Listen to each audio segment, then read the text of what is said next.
Habari zenu watu wangu wa nguvu, karibuni tena katika channel hii. Kama ni mgeni hapa, please subscribe ili uweze kuwa mwanafamilia wa channel hii.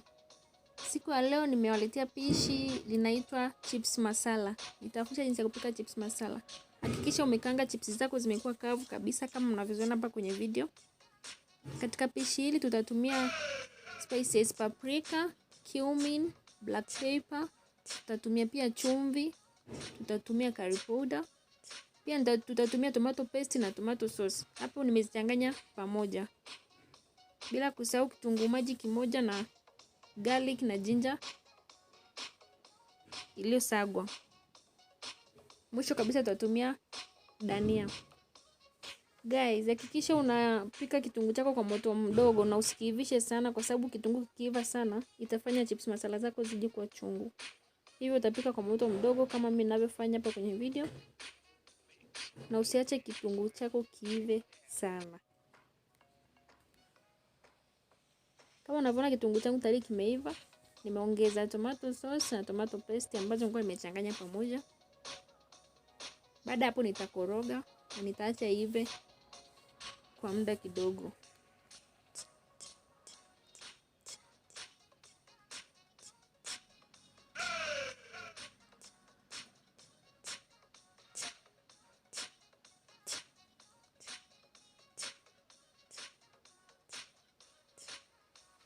Guys, kama mnavyoona tayari mchanganyiko wangu umeiva.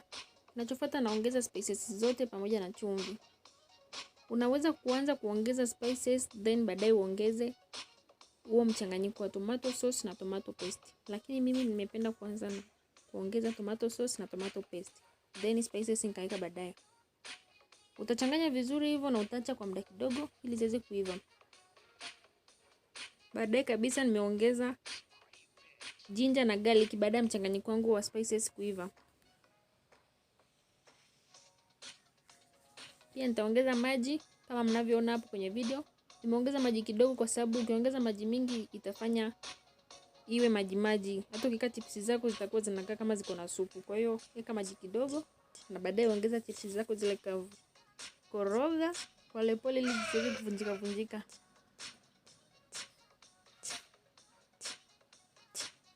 Na mwisho kabisa utaongeza dania. Wakati unaongeza dania hakikisha umeshazima moto wako, kwa sababu dania hazihitajiki kuiva ili uweze kuisikia ladha ya dania. So guys, I hope umeenjoy this video. I hope utajaribu pia kupika. Hakika utajutia, utaenjoy, ni tam. Please usisahau kusubscribe, like, comment.